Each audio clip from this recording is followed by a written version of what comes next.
Hi, folks. John Adamson, the Rehab and Documentation Guru, speaking to you on a snowy day here in Virginia. Doesn't often happen here, so when it does, it's kind of significant. So I just had a visit with the patient. New evaluation, patient in his 70s with COPD. He's got other things going on, but his COPD is pretty advanced. When I walked into the home, he's on oxygen, so he's on constant 4 liters, which is a really high dosage for a patient with COPD. I also noticed he was respirating fairly fast, and I also noticed he naturally assumed what some of you probably also refer to as the COPD posture. And that was arms braced against the table with him leaning forward over it. And you do that to help stabilize your rib cage to try to attempt for a better mechanical advantage for breathing.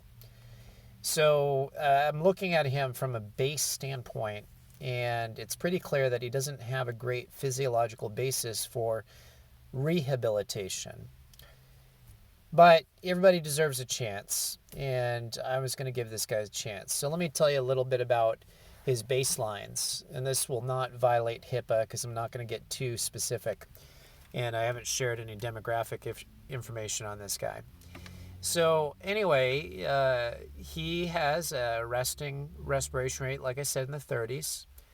He's got a basic activity respiration rate somewhere, and it's hard to get a good accuracy on respirations, but somewhere easily in the 40s, perhaps even upper 40s. And generally, that's going to be a ceiling. That's about as high as you're going to go. At rest, he was telling me 6 out of 10 perceived exertion. That's really hard work just sitting there breathing. O2 sats running in the low 90s. Does activity running in the low 80s. Not a good physiological basis. Posturally, he's got the elevated shoulders. He's got the chronically hyperinflated rib cage, although he didn't look really barrel chested to me, like some COPDers I've seen.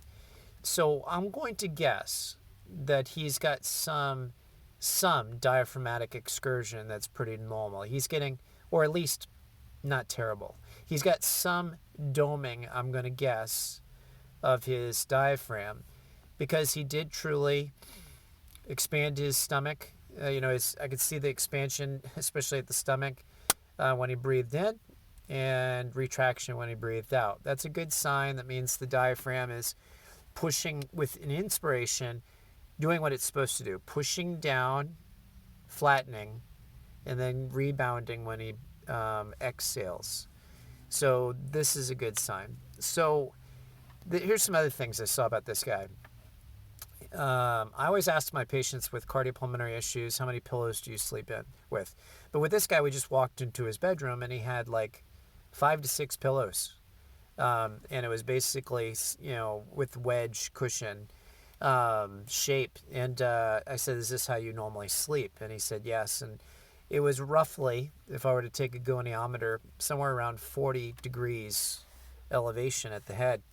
And we would call that, if you bent his knees also while he was lying down, we would call that the semi-Fowler's position. I mentioned this in previous videos. Normally, you will assume that to help you breathe. And he said it felt really good to breathe that way. Why? Well, you need some pressure of the abdominal cavity against your diaphragm. You might remember that muscles have a length tension curve. And so you need a little stretch on a muscle for it to contract effectively. But of course, you don't want too much. So when he's sitting up and those abdominal contents are pushing hard up against his diaphragm, that's not a greatly mechanically advantageous position for him to be in for breathing. A little too much work on his diaphragm. When he's standing, those abdominal contents, especially if he's got really super weak abdominals, which he does, drops away from the diaphragm, and it creates a less mechanically advantageous position. Gets in semi-Fowler's, now he's got enough pressure off his diaphragm, but still a little bit on it to provide better mechanical advantage. This is another piece to the puzzle that tells me that this guy doesn't have a very good basis for working on restorative therapies. So anyway, I'm looking at him, and I'm still thinking I'm going to give him a shot, but we got to start very low level. It's not about supine to sit. It's not about sit to stand. It's not about walking distance with this guy. It's about retraining, hopefully, some of his breathing apparatus. And I started him on a very simple breathing exercise. He's got the pursed lip breathing down. I started him very simple diaphragmatic strengthening. And that was putting him in the semi-Fowler's position. And his wife was there, so I told her too. And they have cuff weights, 1 pounder. That's all I'm going to start him on. And I told him you put it on the upper diaphragm and you just breathe. And I said, just keep it to a minute for now. Just try to breathe with it for a minute. Watch your oxygen saturation. Watch your work of breathing. If they start to increase, then just remove the weight. And that's all we did today. We can get more technical maybe with like protocols for strengthening in the future. And frankly, I'm a little rusty on them. I got to look them up again. But assuming that the diaphragm is able to be strengthened, and assuming the basic principles of strength training, where you are looking for things like time under tension, and muscles responding generally to about a 90-second time under tension per workout, I might try basically with that parameter in mind and see how he does, and try to gradually build up the weight resistance. Just go slow. I don't know how much I'm going to get out of this guy. So we're going to do a lot of compensation techniques probably with him to try to improve his capabilities within his weakness. And then adaptation. He had some environmental things that were not helping him in terms of work of breathing and effort. So they've got some things they got to solve from an environmental standpoint. So I also incorporated the ICE model in my evaluation, looking at him. And I'm just going to go from there and try to slowly build him up. He's very complex. This guy's going to, if he does rehabilitate some, it's going to take a while. The other thing, you got to look at, obviously, these patients holistically. And one of the things that we see with COPDers is high anxiety. And so you got to address that. I had a very frank conversation about anxiety. And I, as an asthmatic who has had some pretty severe asthma attacks in the past, can relate, at least on that brief period of time when I was having that, to what anxiety feels like when you're trying to breathe. And and the patient was very thankful that I was able to bring that up. And I said, you know what you got to do? You got to find something you can laugh to every day. Do you like comedy? He said, yeah, I do. I like the funnies. And I said, find something that makes you laugh every single day. Because one of the problems with COPDers is because of the stress, you have chronically high cortisol levels. Cortisol is fine and dandy when you're waking up in the morning and keeping you going through the day, and then it should subside, and that allows you to rest at night. But it can't be too high, and that causes a physiological cascade of problems. And so I said, you gotta find things that make you laugh a little bit, and that'll help reduce your stress.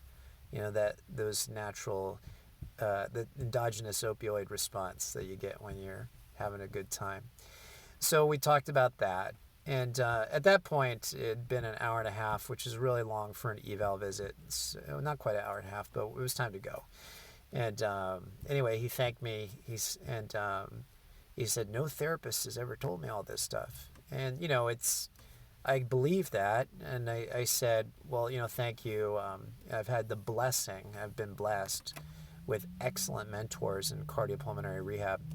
And I got a chance to do some teaching alongside them and whatnot. So anyway, just a little case study, some things to think about.